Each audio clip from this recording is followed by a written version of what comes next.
Liyue Gozi o'ttirsidagi podshoh talashishchimi? Yaxshimisizlar do'stlar? Unda qo'z 3 podshohlik yana davomli so'zlab ketdik. 3 podshohlik ayt filmlarni davomli ko'rmoqchi bo'lib qolsanglar, yurak berib saqlab etgandan keyin meni Guanzhou qilinglar, davomli esil mazmunlar yo'linib turdi. Endi Liyue bilan Gozi ikkisi asta-asta azarlashib boshladi. Bo'libmi Gozi Lijue'ga nihoyat o'shib ketdi. Nimishqa? U Lijue'ni o'zini qaslash uchun zahar soldi deb o'ylab qoldi. Shuning bilan bu ostdan qo'shin yig'ishga boshlaydi. To'xtamay askar elib, ot elib degandek. Endi albatta buni Lijue bayqaydi. Chunki ikkisi bir yerda tursa, nurg'un odamlar bular qarab turgan tursa, bularning payloqchilari bo'ldi, ko'rib turganlar deb qo'ydi. Deb qo'ygandan keyin shuning bilan mushundaq Gozi Gojanjun o'z oldiga qo'shin yig'ib, ot elib qo'shin kengaytyapti degan xabar Lijue'ning qo'liga yetgandan keyin bu endi gumonlanishga boshlaydi. Bu nemish qo'shin oladi, nemish qo'shin yig'di. Yaqinning yoqi qat'iy men bilan tomoq yemayapti. Mening yinimg'im kelmayapti. Buning chuqur bir yomon niyati bor. deb endi bu nihoyat hushyor turishga boshlaydi. Qo'shin yig'ishga boshlaydi. Shuning bilan bular asta-asta qo'shin yig'ishtirganda ancha-muncha surkilish bo'ldi. Surkilish bo'lgandan keyin shuning bilan bularning qo'shinlari azroq surkilib urush chiqqandan keyin shuning bilan Gozi Lijue'ga tuyuqsizlar hujum qildi. Hujum qilgandan keyin Lijue bu endi bunchalik tayyorlik qilib kelmaganda uni tuyuqsiz hujum qilib qoldi deb o'ylamaganda shuning bilan bu azroq talafotga uchrab o'rnining ichiga kirib oldi. Ham bular asli o'rnining sirtida. Shuning bilan o'rnining ichiga kirib olgandan keyin Gozi buni qo'g'lab o'rniga bordi. Ham borgandan keyin bu Lijue qanday qildi desa, podshohning yiniga kiriblar, podshoh biz kuchadigan bo'lib qoldik deblar, podshohni epla, yenidagi bir ishga yordamchisini epla, bular butun qo'shinni boshlab boshqa yerga mangdi. Yani nega mangdi degan vaqtda Meyvu degan yerga mangdi. Meyvuni biz so'zlagandik. Astanadan 100 chaqirim yiroqlikdagi ayrim bir o'rda, ya'ni ayni vaqtda Dongzhou maxsus nurg'un mol dunyo sarf qilib yasatgan, o'zi maxsus turadigan, o'zi yashaydiganga sog'an bir saroy. Demak, Dongzhou o'lib ketgandan keyin u yer quruq qolganda, ochlik, nurg'un narsalar bor edi. Shuning bilan Lijue podshohni epla shu yerga ko'chiblar shuning ichiga kirib oldi. Kirib olgandan keyin bu xabarni anglab, Gozi endi bu qochibdi deb keyindan qo'g'lab bu shaharga, ya'ni Meyvu degan yerga hujum qiladi, ammo ikki taraf urushgandan keyin hech qanday bir foydaga erisholmaydi. Bu vaqtda Gozi'mi ziyon tortdi. Chunki bu aslida qo'shin az. Lijue'ga qaraganda. Ham bu sepil hujum qilgandan keyin albatta ziyon tortdi. Shuning bilan bu qo'shinlarni asta chekindirib, shaharning atrofini qurshab yetib oladi. Endi bu Lijue Meyvuning ichida nurg'un ochlik bo'lganligi uchun mol dunyo bo'lgandan keyin bu shaharni saqlab jim yetib oladi. Ikkilisi bir-biriga qarab marishib turib qoldi bu yerda. Endi bu Lijue degan kishi podshohni yo'tkab akilib oldi. Maqsad nima desa, podshohni yenim tursam, huquq menimda turdi deb yeniga akilib olganda, ammo bu podshohga qat'iy yaxshi qarmaydi. Hatto tomoqni tuzib bermay, bu yer podshoh qiynalib qoldi. Tas qoldi, o'zini o'ltirib oldi. Ammo yana tirishib, chuqum kunlar yaxshi bo'lib ketdi deb o'zi ishinib, yana bu nihoyat jafoliq turmushlarda yashaydi. Endi bu podshohningki shunday jafo tortib qolganligini ko'rgan nurg'un vazir-uzralar bor. Ayni vaqtda o'rda qilib qolgan. Bular endi Meyvuga kelishga boshlaydi. Ya'ni 100 ga yaqin shunday vazirlar, shu ko'n vazirlar cho'ng kichik hammasi shu o'zininki yordamchilarini elib, shu Meyvuning yoniga keldi. Kelgandan keyin bular Gozi'ninki butun shaharni qo'rshib olganligi, Lijue'ni sirtga chiqqil qo'ymaydigan, hech kim kirgil olmaydigan qilib qo'yganligini ko'rib, bundan bular endi o'rda amaldorlar bo'lgandan keyin bularninki qo'ldan hech qanday bir boshqalarga ziyonkashlik qilgan ish mukammaydi.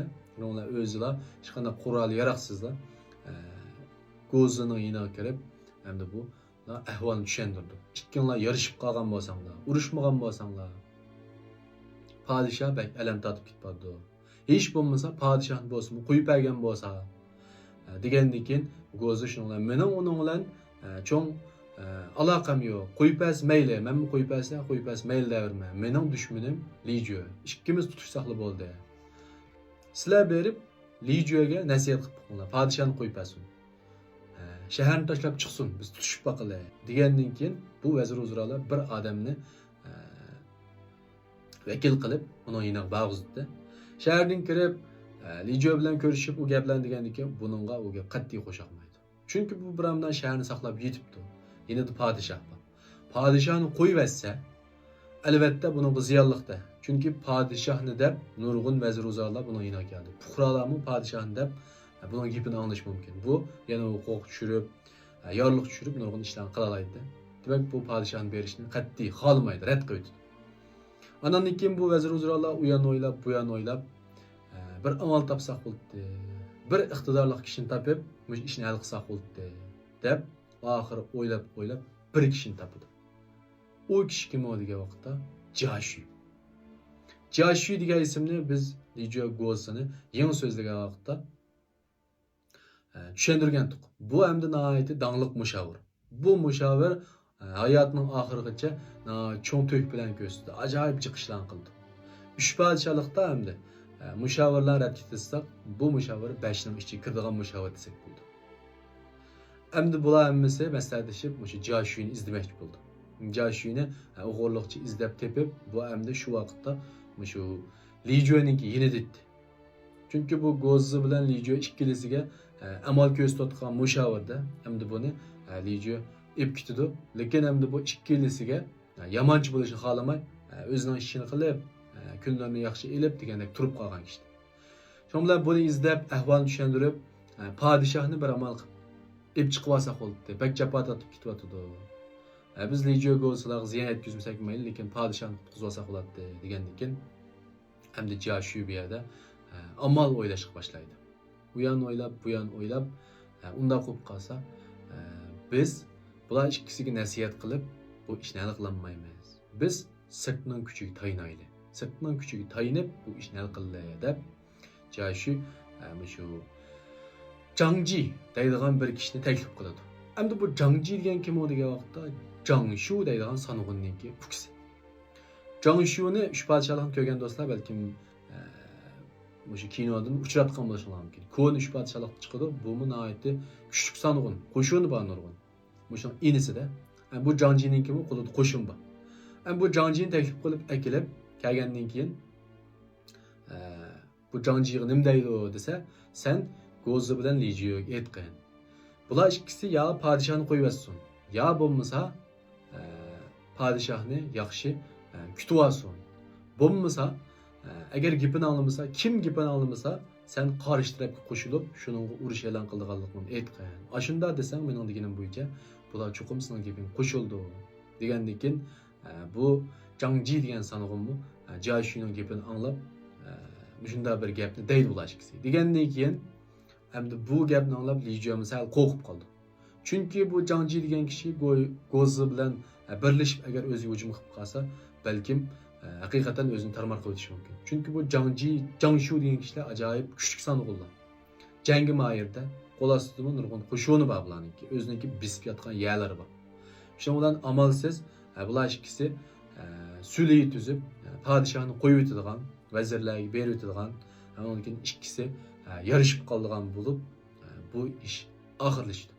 Podshoh qutulib chiqib, vazirlarning yana qaytdi, shu o'rdiga qaytib ketdi. Undan keyin Go'zi bilan Lijo'mi shu ko'chada uchrashib, o'zaro o'zining shu ishki sirlarini deb bo'lgandan keyin bu arazliqninki asli o'xshmay bo'lib qolganligini his qilib, ikkilar yarışib qoldi. Yana burunqi ziddiyat shu yerda tugab, bular ikkisi yana qo'shilib ketdi. Undan qo'z do'stlar, shu Lijo bilan Go'zininki yarışib qilish hikoyasini shunchalik so'zlab turli. 3 podshohlikdagi texmi ko'p mazmunlarni anlamoqchi bo'lib qolsanglar, kishilik munosabat, ig'lik tiklashga oid mazmunlarni anlamoqchi bo'lib qolsanglar, astalik ulanma orqali men so'zlab qo'ygan tayyor darsni anglab olsanglar. Agar bu shu filmni ko'rayotgan do'stlarning ichida nutq o'rganishni o'ylashayotgan do'stlar bo'lib qolsanglar, so'zlash qobiliyatini oshirishni o'ylashayotgan do'stlar bo'lib qolsanglar, bizning izdan nutq risolasi sizlarningki nutq o'rganish, so'zlash qobiliyatini oshirish, gap qilish mahoratini oshirishinglardagi yaxshi yordamchi bo'la oladi. Agar bunga erishmoqchi bo'lib qolsanglar, ayrim qanday uchur qilsanglar bo'ladi.